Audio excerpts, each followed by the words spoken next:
please introduce yourself? Hi, my name is Andrew Tamayo. I use they, he pronouns. And I'm a senior in my last quarter at UW. I am double majoring in comparative history of ideas and psychology. Heck yeah. And you're working on a thesis right now. Yes, I am. My thesis running title is Does This Make Me Look Queer? It started off as kind of an ethnographical study. I wanted to see around Seattle if I could find queer spaces that I hadn't come in contact with previously, and kind of just see what people thought about fashion, see how people used fashion to find community and things like that. Over the course of the quarter, it's kind of turned more interview heavy, so I'm mostly conducting interviews. This will be one of the interviews in a minute. And I'm just writing from more of an autobiographical lens and kind of just thinking about identity and how it plays in community making here at UW. I respect that quite a bit. Yeah. And you're on here because you want to ask me some questions on fashion, right? Yes. Yeah, correct. Cool, yeah. I saw you talking to Louisa a while back.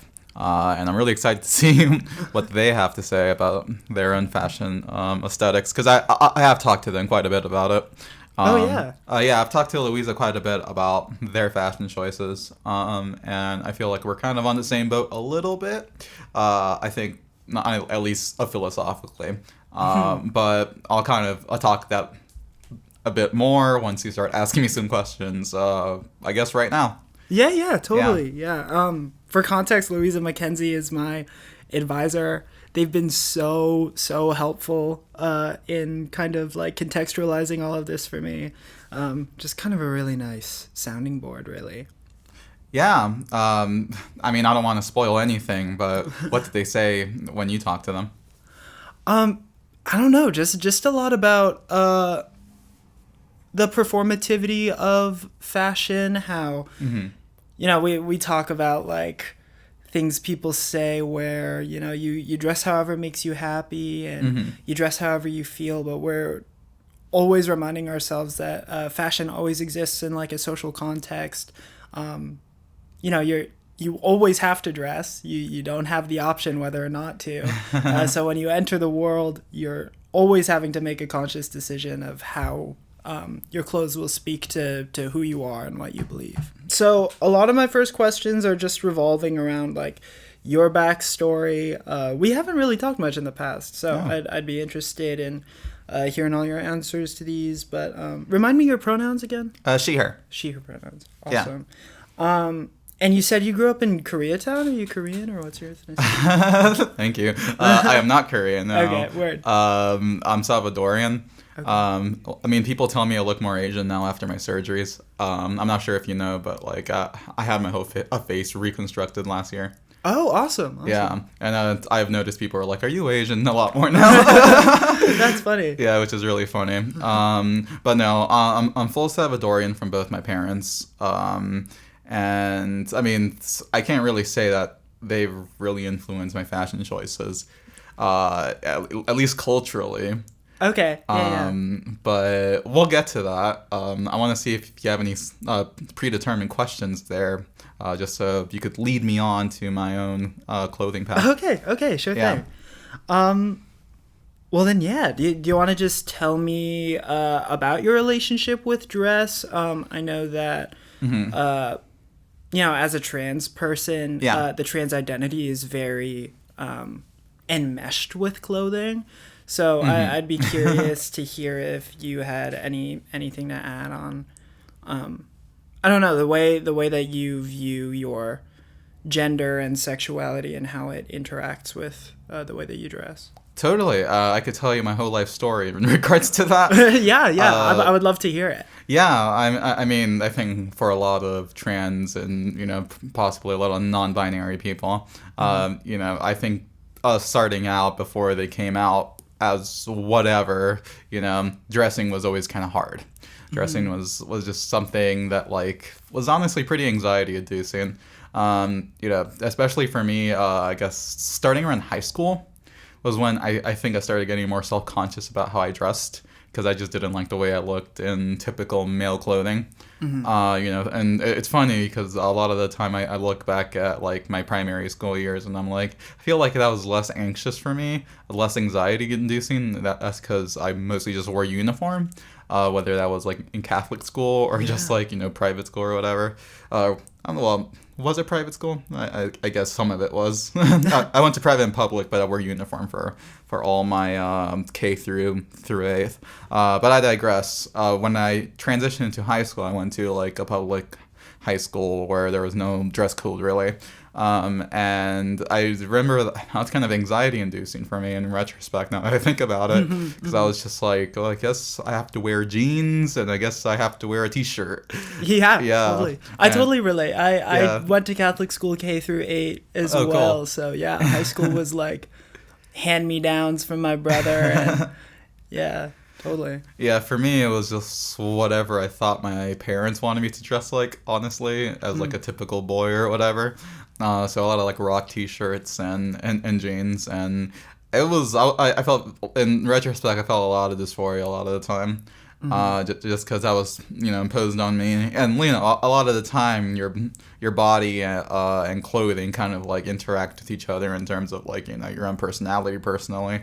So I just didn't know how to act, especially since, I was conditioned to act so masculine. I'm Hispanic, so it's just, like, that was also a pretty big component as to, like, my identity. Yeah. And, like, yeah, I mean, it still is, but in different ways. And I'll get into that, but it wasn't until college where I started, dressing a bit more experimentally is how I would say it right now.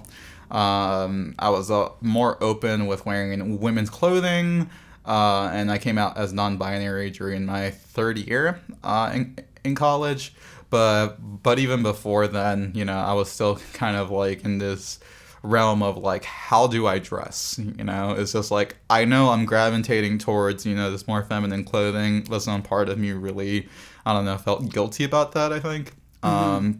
So it was just kind of like me alternating between the two. And then when I came out as non-binary, that's when I was just a lot more comfortable wearing things that were a bit more flowy, a bit more feminine most of the time. But in retrospect, I'm not sure if I actually felt that way or if that's just what I thought, typical queerness was supposed to look, right? And that's something that like I think about a lot in terms of not only my own identity, but just kind of like queerness in general. Because I don't know, it's funny because I think especially when you're younger, at least for me going through college, I feel like even when I did come out as non-binary, even when I did choose things that were more unconventional to wear, if I had to be honest with myself right now, I'm not entirely sure if I was honest with myself during that time. I think I just didn't want to be quote unquote the norm, right? Absolutely. The norm of masculinity. And I don't know, it really, I think it really messed with me because now, as maybe you've seen me around or how I'm dressed right now, right? I'm dressed, in pretty baggy jeans and like a large sweater.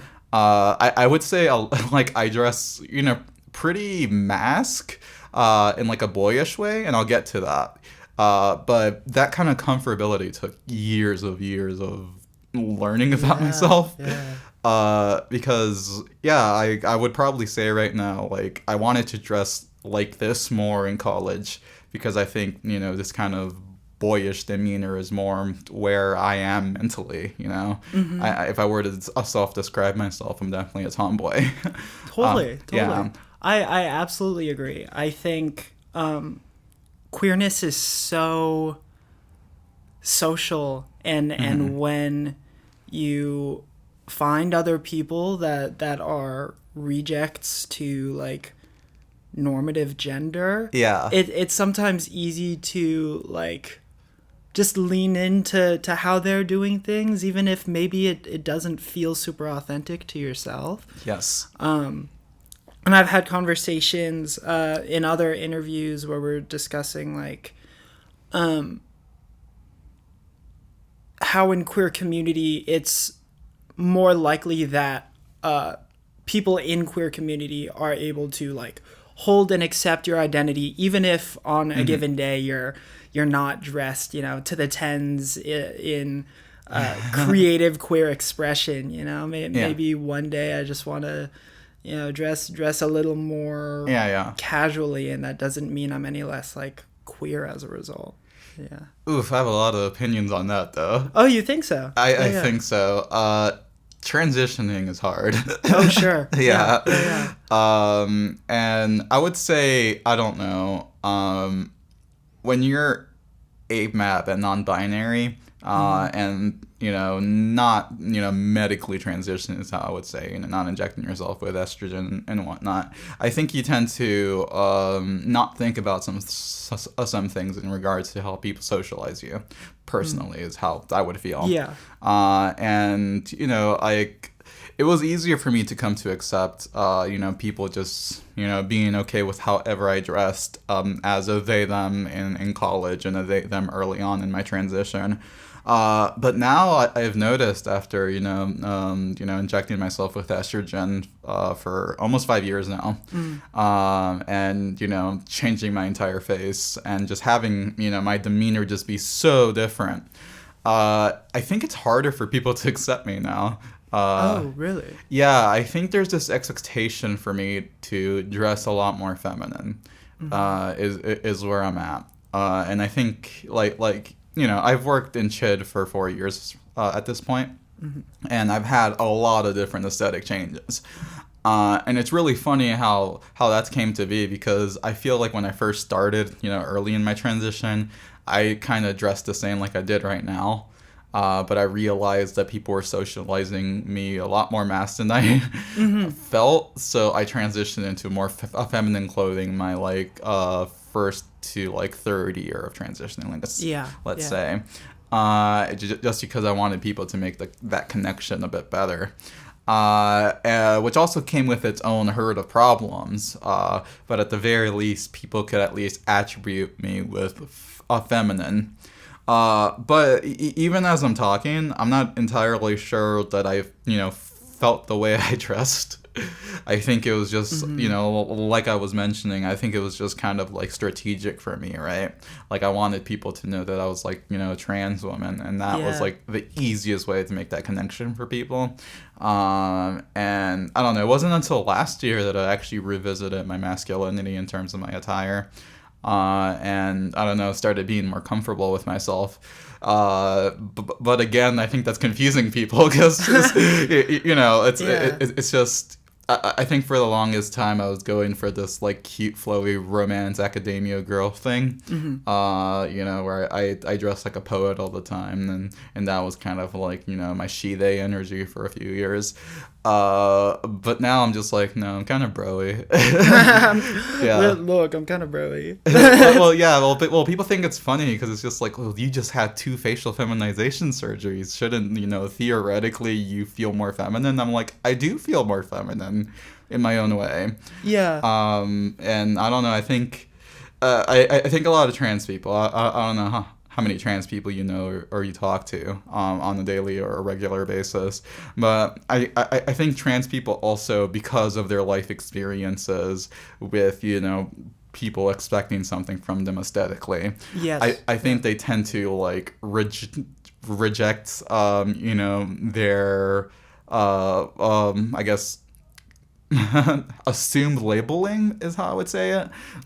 Because you are transitioning to woman, you should dress like a woman. But if you look at social media, or for me, I'm just noticing this just walking around campus, it's just a lot of trans men, they dress like femboys, Yeah. A lot of trans women, they dress like me.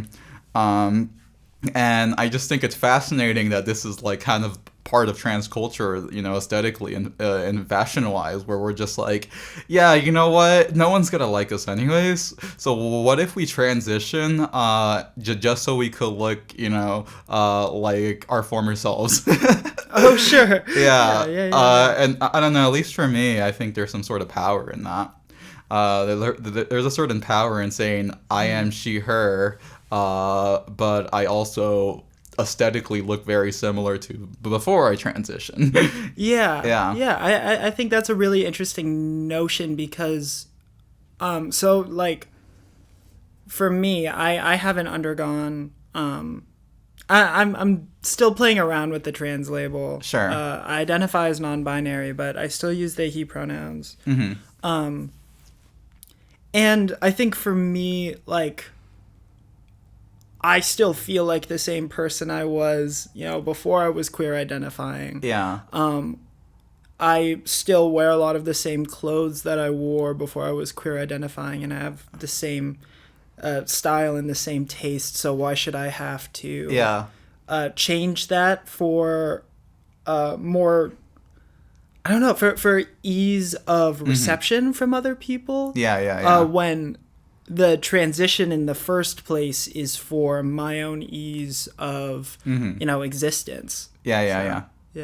No, it's interesting because I came into my queerness back in, gosh, it's been a while, hasn't it? I would say 2015, 2016. How old were you then? Yeah, I was like 18, 19. I was 19. Okay. Yeah, when I guess I was outing myself more. I think at that point I was still he him, but transitioning to he they. But the funny thing about that, because I think 2015 was a pivotal moment for queer culture in the U.S. Because that was like the Caitlyn Jenner thing. Oh, sure. Yeah. And I do remember that being a big thing at my college. I went to UC Santa Cruz. Everyone on the podcast knows that. I mentioned that quite a bit. I remember that being a big thing for the queer community at UC Santa Cruz, which has a big queer community because it's UC Santa Cruz. But it's funny just how, like, students think about a gender and sexuality now, because I do think people care a lot less about that kind of perceived perception from other people. This is something I talked to Karsten from last year a lot about. If you know Karsten Lomax. I'm not sure we ever met. Yeah, there's a podcast episode about it. Sure. But he did his senior thesis on gender. Just because they're gender nonconforming. Not sure if that label is still accurate for them, but at the time that I knew them, they were that. And we, it's just like I could tell just in terms of demeanor, just in terms of, how people present themselves in the world. It was just, within the college, ambiance atmosphere. There was definitely a notable shift for a lot of ABMAT people to just kind of be open in that way. Whereas, I don't know, I remember just even coming out as they them in 2018 at my college. Like, it was, I do recall a lot of ridicule. I do recall a lot of, just tonal shifts. And I feel like because, I don't know, I think people are a bit more conditioned to seeing more queer representation in general. I think there's less of that fear nowadays. Yeah, totally. I in my experience, I don't think I've experienced anything that wasn't accepting. Oh, that's good. Yeah. I just think it's this issue of reception that we keep coming back to, where I think a lot of people in my life have had trouble holding space for the fact that I don't feel like a man. Yeah. And it's casual, like, misgendering and that sort of thing, which I don't. Yeah. I'm not like a stickler for necessarily. It's still annoying. But it's still annoying. Yeah. And it says something about our closeness, I think, for how authentic is our connection if the idea of me in your head is inaccurate in terms of my gender. Yeah. And yeah, I think I in general have also just had trouble finding I don't know, like building community as someone who is queer identifying but presents I don't know, fairly straight passing, fairly cis passing. I don't think you're straight passing. Oh, you don't think so? No. That's what people tell me, and I think that's my, like, imposter syndrome kicking in, but... Yeah. Yeah. I mean, I have opinions on that personally. Yeah, I'd love to hear them. Yeah, I mean... How can I say this? I mean, I'm usually not careful with my words, but I think for this topic, I think I should be. Yeah. I think queer culture, and for the longest time, non-binary culture, was cis female culture. Oh yeah. Yeah, totally. And that's, that's part of the reason for a lot of things in my life for changing, particularly in terms of, my socialization. As I mentioned just a few minutes ago, last year was pretty pivotal in terms of how I was socialized because I got 2 facial feminization surgeries. And even just like, changing features of your face, whether it's getting like a chin reduction, jaw reduction, or brow lift or whatever. I had a lot of stuff done in my face. Like I noticed that afterwards, as I tell people in the office all the time, the shift with who likes me and who wants to interact with me and how they go about me was pretty gradual. The biggest thing I noticed was gay men like me less. Oh sure. Yeah. Yeah. And cis women wanted to talk to me more. Oh, interesting. And I think, for a lot of reasons, I think a lot of cis women do tend to accept, kind of more androgynous characteristics of persons a bit more than, men. But I think that's also we're conditioned to think, especially how I looked, beforehand, like dressed like this, with a different face. I think that did convey, this even with my transitioning, a sort of at the very most a like mass non-binaryism, right? And now I don't convey that as much, and I know that I don't because people, my body's changing too, and people, always try to reaffirm me. No, you're pretty, you're pretty girly. Like you walk into a room, I don't really code you as mask. At the very least, I code you as they them. Like even when I dress like this, a lot of the time, unless someone wants to be particularly, I guess particularly particular with me. Oh, sure. They, he, him, me, but like I don't get that as much. A lot of the time, even if I dress boyish, I get they them, and I think that just shift is just because in terms of facial features, people are just like, oh, this person is obviously trans. What kind of trans? I don't know. Yeah. I think a lot. Like I think like a lot of people. No, not I think. I know just because I've been told. I think a lot of people sometimes think I'm trans mask, which is hilarious to me, and I kind of like it.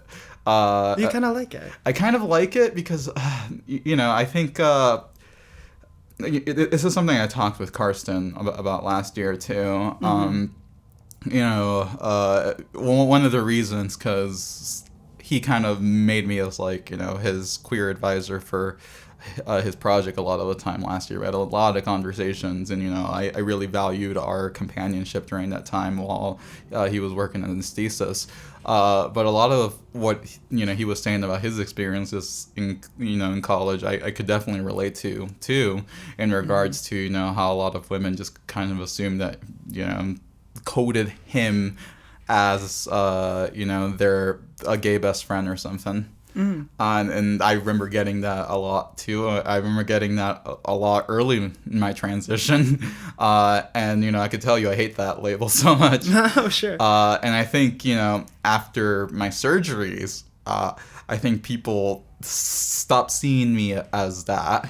People stopped seeing me as like this projection of gay masculinity, and they started perceiving me as honestly just more trans, as more androgynous, and I and that tonal shift I've lost a lot of friends over the years because of my transition, but the tonal shift from the last from the last year, it didn't come from any sort of anxiety of trans people. It came from, I think, an understanding of who I am. Like this person is not a man. I am not a man, and I think having a different face kind of just key that in for people. It's just like, yeah. Like I've been interacting with you like it just incorrectly. Like it hasn't been in reception of like who you are. Yeah, that's you hit the nail on the coffin there. And I think like honestly, I think students are easier to kind of make those connections, like have that kind of like I don't know. I feel like the younger generation when it comes to queerness is a lot smarter. Personally, Younger as in younger than millennials, or I mean, okay, I'm a zillennial for whatever that means. Sure. I mean, I think I'm pretty Gen Z, but sometimes I think you are. Yeah. No, but sometimes I let something slip up and people are like, oh, that's an old thing. What did you say? What's a MySpace? I had a MySpace. Whoa. Yeah, exactly. You're reacting with but nonetheless, like, and don't get me wrong, it's not like everyone who is of your age group, like, assess things to me that I like, right? As I mentioned here in the office sometimes people are just like, oh, did I see you at the queer club last night? And I'm just like, I don't go out. What do you mean? Like they saw me at some sort of drag show or whatever, right? And it's just like, well, first of all, drag is a complicated issue when you're talking to a trans woman. It's just like, yeah, this is something that I think confuses a lot of people.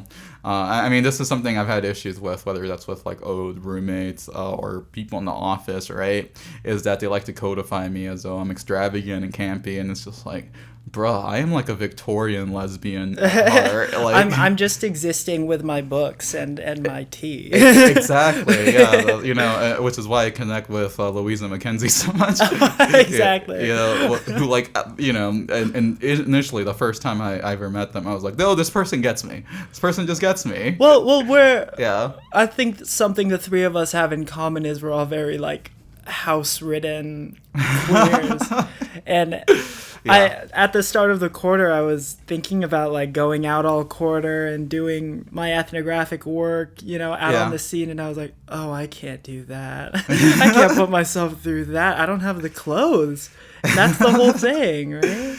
I mean, wow, that hits hard. Yeah, how do you think? I don't have the clothes. I had a brief clubbing phase last year. Which was kind of like, I don't know. I feel like I should have had my clubbing phase 5 years ago. But a little late in the game. A little late in the game, but I never did it. And I was just like, I just want to try. And then I went out. I was like, this is not who I am. Mm-hmm. Maybe some other point in time I was like this, but right now, I just don't get it. It's not who I am, and it's just like, a lot of the times I think I do dress for what I'm doing, which is reading at a cafe. Mm-hmm. But I guess to shift conversations as to like how language and, clothing and demeanor and everything kind of plays into not only, a sense of self, but, a sense of communal self. Pronouns are important in that way. And, I think as, like a lot of trans people, I've switched my pronouns quite a bit. And I would say each pronoun shift came with its own aesthetic. Came with its own aesthetic? Yeah. Yeah. Do you agree with that?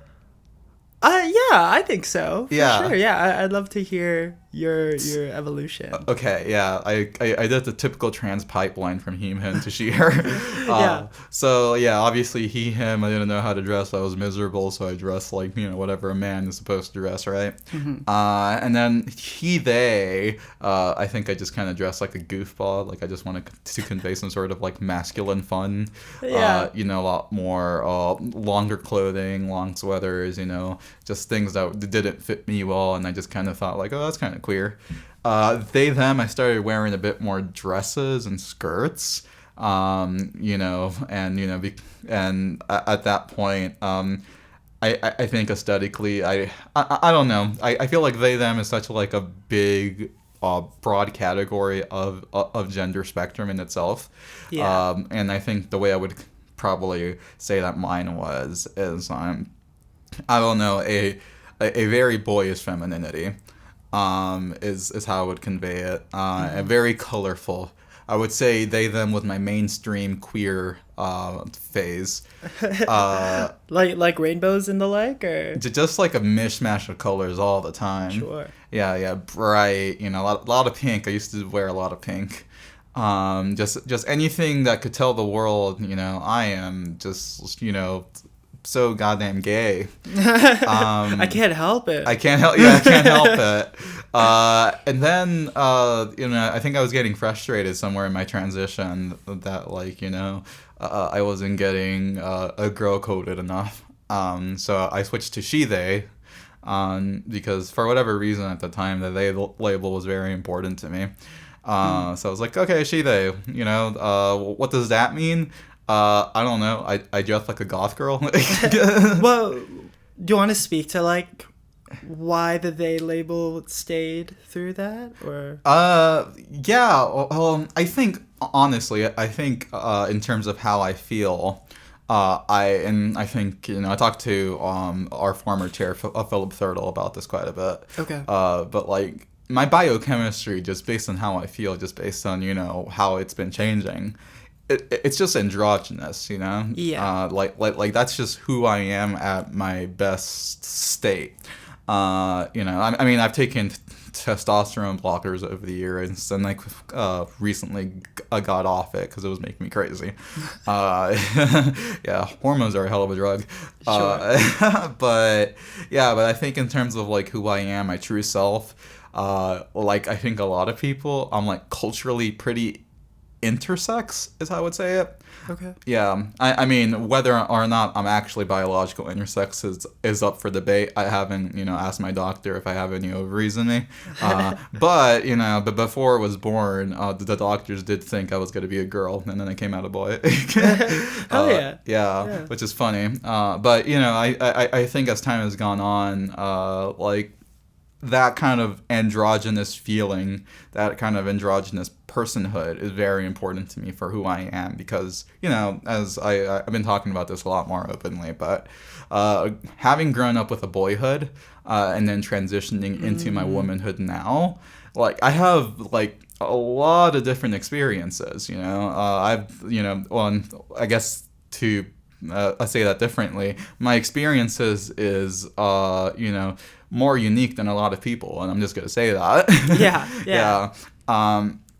And I think for the longest time, I like a lot of trans people, I wanted to suppress that, a boyhood that I have, I wanted to suppress that, at some point I looked like this, I acted like this, I had a testosterone dominant body. But as of late, I think I've grown to appreciate that a bit more. I think I've grown to appreciate how much that's given me perspective, because especially now we live in such like an essentialist world where it's just like people want to get mad at someone just based on gender. And sometimes I hear people bickering either here or out, in the world, and I'm just like, y'all just need to chill and see the other person's perspective. Yeah. Because it's just like, I don't know, sometimes like someone tries to tell me something and I'm like, I feel like you're wrong just based on my experiences, and I get and that's how I feel when I talk to like both cis men and cis women, and even non-transitioning people. Like I'm just like, I feel like you're assuming a lot about this person because you have not had these lived experiences. And to me, I feel like I could be such a valuable resource, because it's just like I've had a testosterone dominant body, and now I have an estrogen dominant body, and I'm telling you that changes how you think about things. Interesting. I haven't thought about that. Yeah. And it's just like I just feel like people just want to combat each other, and it's just like I'm she her, not because I feel completely woman. I honestly don't think that's true. Honestly, I would be lying to myself if I said that was true. Right. But I politically, I think it's very important to me for people to call me by she. It's very important for me people to call me by Sophia, because that's another thing that happened in the last few years. Sophia is actually my legal middle name that I changed my legal name like 2 years ago, and Sophia is my middle name. But my first name is well, I'm not gonna say my first. Well, previous podcasts have this. I don't care. So my first name is Lennon, which I went by in the office, for such a long time. But I changed it to Sophia as please socialize me as such, because one, it made people uncomfortable. I noticed. Even though I've been transitioning for how many years, it's just if your name does not have some sort of definitive tangent of gender, people aren't going to socialize you in a certain way. So it's screw it, call me Sophia. You have to call me Sophia now.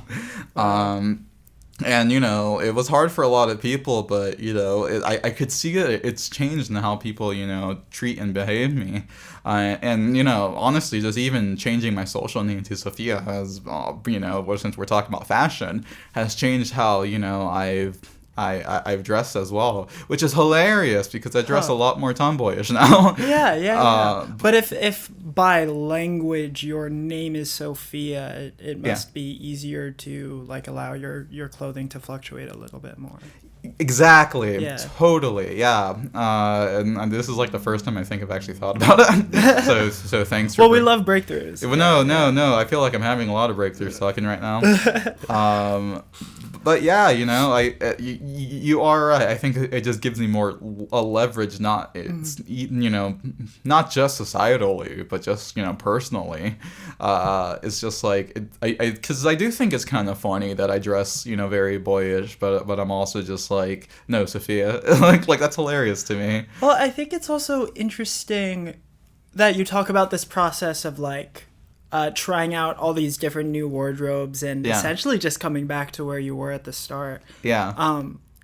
I feel like queerness is so ingrained in consumerist capital. Yes. In that, because I'm a different person, I'm a whole new person than I was yesterday. Yeah. I need a whole new wardrobe, and this project that I'm doing is really just trying to think through that process, because God knows I spent way too much money on getting a new wardrobe for being a queer person in Seattle. Yeah. And at the end of the day, I land on the same 2 sweaters I got the first month I lived here, because they're really nice. Yeah. But I, it's not a matter of clothes making the person 100% of the time. Yeah. I think.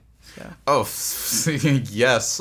I mean the same 2 sweaters. I love this sweater. Yeah. I think and I think you're right. This is something that I talk a lot with a lot of people here. Is consumerist queer culture is dividing us, I think, in terms of how we get to understand other people. And that's something that I think I've learned and have gotten on a lot of knowledge just based on my own transition and pronoun path personally, because I don't know, as soon honestly, because I saw you do your presentation last quarter. Yes. And I was oh yeah, of course this person's they. Oh wow. Yeah. It's I don't know, it's I could just read people in that way just because I just know myself, and it's just and as people here always hear me say, I trust my intuition quite a bit. And sometimes I meet someone and I am I really, I'll mess with this person. I'm assuming their pronouns are she, they, right? And it's just oh, of course her pronouns are she, they. You have a pronoun gaydar. Yeah, I mean, honestly, yeah. Which is why, I'm glad I've gone through, my very slow understanding of self over the years, because even though it's been hectic, tumultuous, sometimes unbearable, honestly, not only do I know a lot more about myself, but I also know a lot more about other people and the choices they make. And, and thankfully I have landed to, like what you're saying, like a post-consumerist way of dressing myself, where, don't get me wrong, I still spend money on clothes, just it's quality over quantity. Yes. Like, I mean, more than anything, I don't even think queerness is my main, like, clothing, fashion kind of wanting in how I dress. I just know I like streetwear. Oh yeah. I like to dress hip as hell. I'm all for like I dress pretty sporty when it's like hot outside. I like really like I do splurge on like hype wear. Oh, nice, yeah, nice. like that's really important to me. More than anything, and being like combining that with my trans girl identity is really important to me. Being a trans girl who's into expensive streetwear, that's an aesthetic. That's a look. That's baller. That's baller. Yeah, Yeah. I want people to see me as baller. A lot of the time, and I think a lot of the time the reason why there's probably a lot of anxiety within queer people in terms of like how they dress and how they interact with each other, and why I don't know about your experiences in your social groups, but why things are honestly pretty volatile a lot of this time. Yeah. It's because I think a bunch of higher ups were just like, oh, how can we like get money from all these queer people? Exactly. And let's just combat them against each other. If you're whatever a masculine a lesbian, you have to wear Calvin Klein boxers or something, right? You have to wear loose jeans or whatever, right? You have to wear a sports bra. Just like, no, you don't have to do all that. You're just kind of you want to look like the model that all these higher ups paid for a lot of the time. Yeah. And a lot of people don't understand that about themselves, I think. And the reason why I bring up that example is because I would probably call myself, a pretty boyish lesbian. If I had to like put some sort of label into my gender sexuality. But gosh, do a lot of cis boyish lesbians not like me because they don't really get what I'm going for if I'm outside that conventional, I don't know, sporty demeanor. Yeah. It's hard out there. And I don't know. I guess I guess all I'm saying is I agree with you. yeah, it's interesting for queerness to be like such a broad identifier and such a broad like community umbrella, and there are pros and cons to it. Have had so many conversations with people who only use the queer label just because it allows like an ease of performance in a lot of ways. Sure. Like, yeah, I'm queer, so I really don't want to think about, my sexuality or my gender too much. I'm just comfortable with existing with the label, which I think is a beautiful sentiment. And at the same time, there are just so many like mini sects within queerness that all require different like conformities. Yes. And so why are we making queerness out to be an ultra accepting label when in a lot of ways it's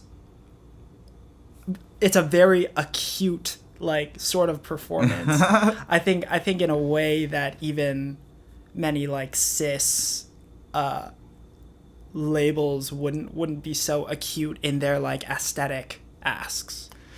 Oof! Wow, that's a good way to put it. Yeah. Speaking of Louisa McKenzie. Yeah. I remember a few years ago she did a talk where one of the things she said is that we should move beyond pronouns.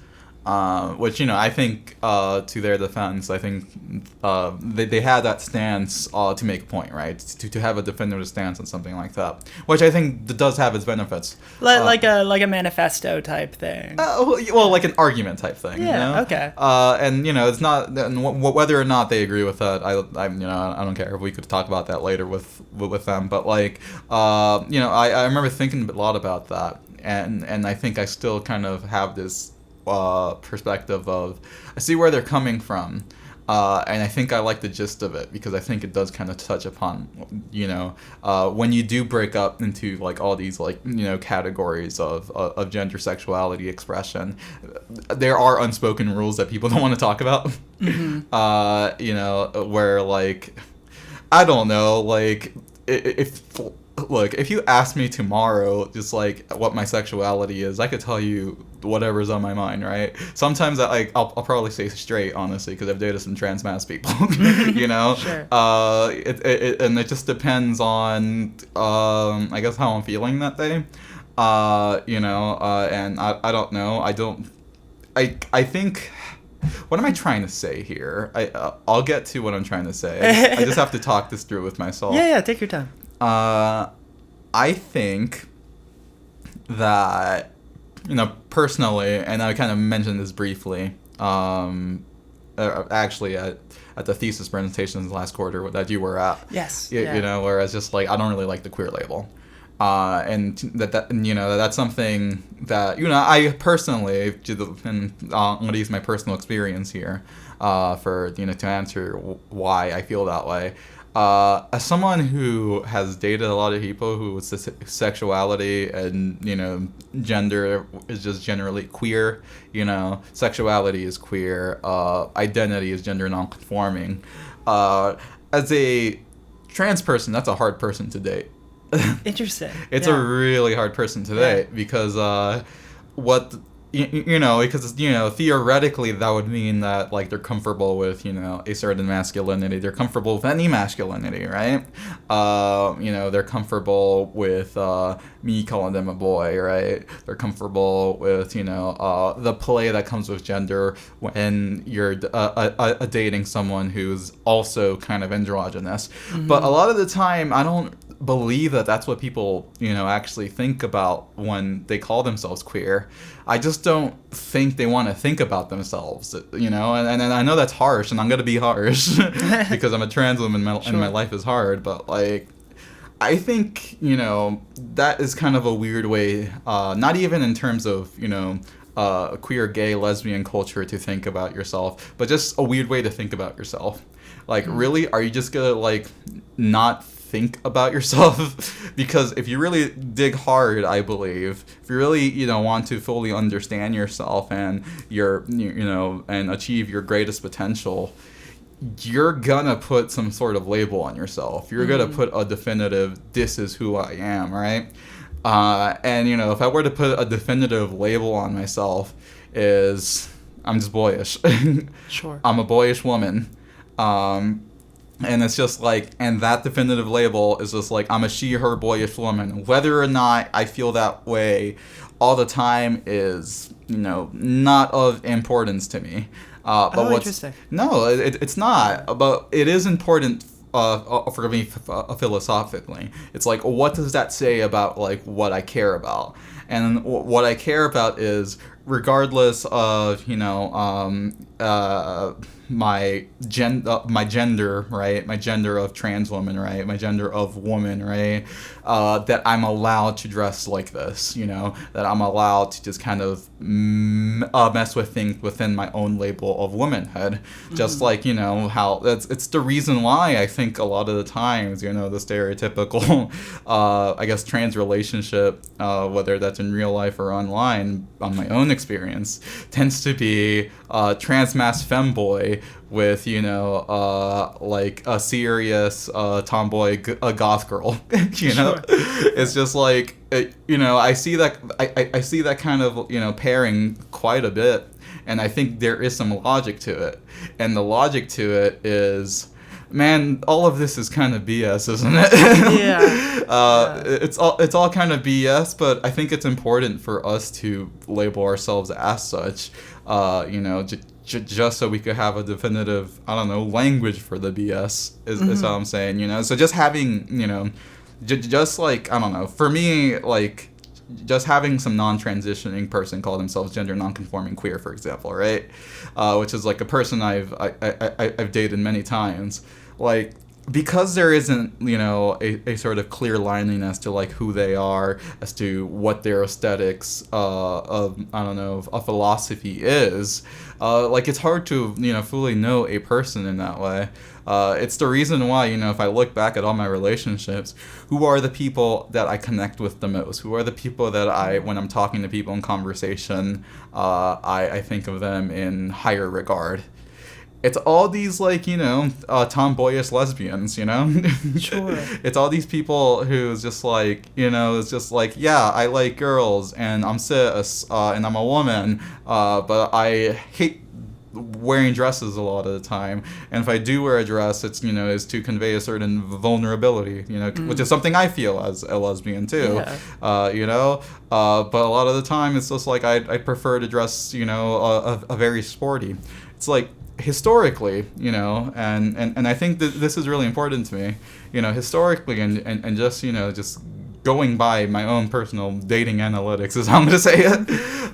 It's just like, yeah, that type of person has worked the best for someone like me, and I think that's important to note, because I don't think people want to admit that there are patterns when it comes to like who they connect with and like what they connect with, right? And just saying like, oh, I am just this vague thing. It's like, well, yeah, that's pretty, but is that really? Is it like decipherable? Does it serve like its social utility? Yes. Yeah. And I think a lot of people are kind of, I think more than anything, it's not a question of whether or not, something is quote unquote queer, but it's a question of whether or not, a person is willing to, I guess, be honest with themselves. Yeah. Well, I think that's an interesting perspective for me, because I'm like relatively unlabeled on the spectrum of labeling to unlabeling. I guess if we're gonna add another spectrum to a complicated queerness. Sure. But I think your perspective is interesting because a lot of my hesitance to label is from an acknowledgement that I'm like a very unstable person. Like I change my opinions on anything all the time.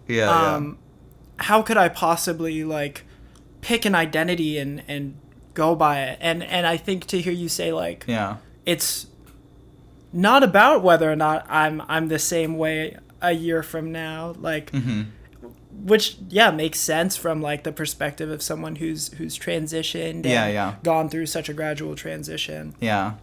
I think to me,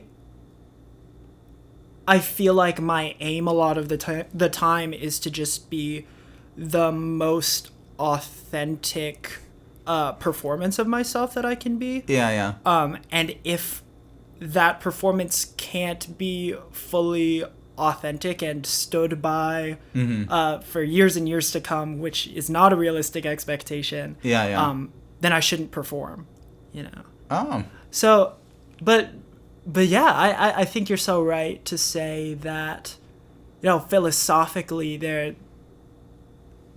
there's a motive to needing to set a label, even if it's temporary. That's great. I mean, I feel like you're they, he, right? Yes. I mean, at first, I think there's a difference between he, they, and they, he. 100%.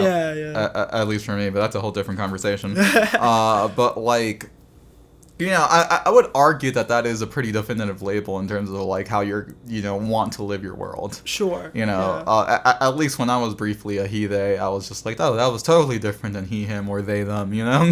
At least in my mind. And it's just like, and these kind of languages do matter.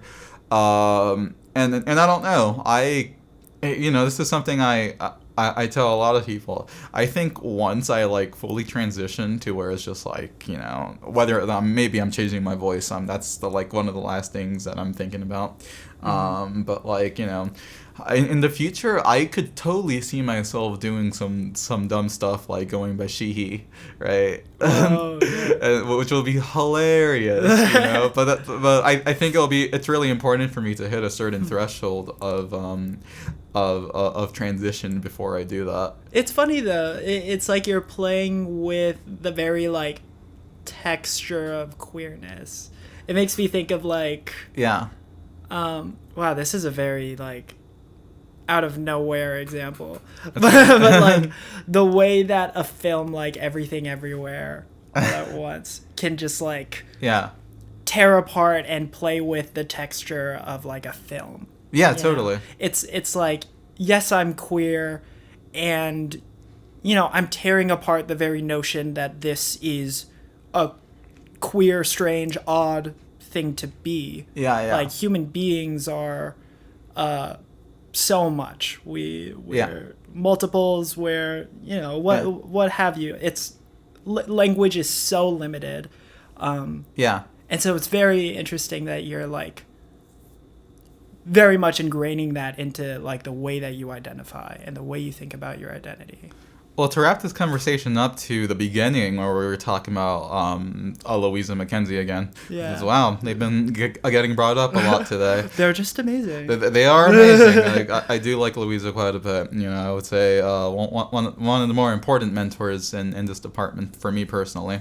But in how however redressed, that isn't a performance onto itself, right? Mm-hmm. Even though that's like honestly I would say a pretty popular opinion and a pretty easy thing to grasp onto, I don't think people understand what exactly that means, right? And I think I would like to give a personal example as to actually pinpoint that idea that like in terms of playing with the texture of queerness, we can't say it's somewhat infinite in that everywhere, anything everywhere all at once kind of way. But I think the way I would like to say it is like definitive infinity. And I'm sorry that's like really pretentiously philosophical, but like let me elaborate. I think we all have a finite number of ways we want to present ourselves, I mean, there's a lot of ways, but I think there is finite. I think not everyone wants to dress, every which way, every combination of way. I just don't think that's how people work. Mm-hmm. But I think there is kind of a logic as to why people dress a certain way sometimes, and so sometimes I gotta be honest, when I do choose on to put on a dress, I do want to come off as vulnerable and a little bit weaker. Mm-hmm. What that means? What does that mean? Well, it's just like sometimes it is strategic for me to wear a dress in the space, right? Like I mentioned in probably earlier in this conversation or another podcast. But like I don't know, going back to my time in college, like a lot of the times where I wore dresses is when I'm going to quote unquote queer spaces, right? And why? It's because a lot of the time I wanted to dress for like the femmes there, and I wanted the femmes to like me, and I wanted the femmes to feel comfortable with me. But like I gotta be honest, even then, I don't feel very comfortable in dresses. Yeah, it's interesting to put yourself through an experience of discomfort for like the enhanced comfort of like. Yeah. Of the receiver of you. Totally, yeah. But sometimes I think there's kind of like a beauty in that kind of discomfort. And this I'll close this up in kind of like a pretty way. Yeah. Go for it. and I do think, I think it's okay that, when it comes to dress wear, I think it's okay that, the connotation there is vulnerability. I think that's important. Why as a culture have we kind of all agreed that wearing a dress is a vulnerable thing to do, Why as a femme culture have we agreed with that? And the thing is like, well, it's just, I don't know. It's just true within our culture. I know it's true when I wear a dress. Sometimes I look in the mirror. I'm like, oh my god, I'm wearing this right now. This is a lot. I'm so embarrassed. But it, depending on who your audience is, it could either be a way to, feel accepted within a group, even if it's uncomfortable to you. Or maybe sometimes your feelings kind of are projected onto the dress itself, right? Mm-hmm. Because not 100% of the time am I uncomfortable wearing a dress. That 1% is when, I'm wearing it for someone that I like, And that kind of intimacy with someone, that's really important. And in that moment, wearing that dress, as who I am, as a boyish trans woman, that's a beautiful experience, right?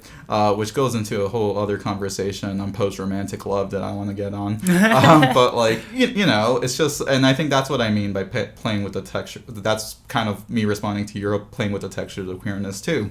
Yeah, 99% of the time I wear this clothing for this reason. That 1% of the time, it's for a whole different reason that this has nothing to do with the clothing or, my personality, but it just has to do with, how I want a certain person to view me or a certain person to connect with me.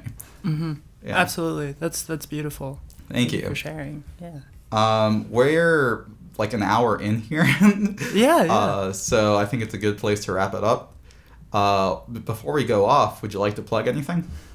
Oh, do I have any plugs? I don't think so. Maybe see you at the Chidposium in May. We'll see where I'll be there. am. But yeah. Yeah. All right. Well, it's nice talking to you, Andrew. Awesome. Thank you.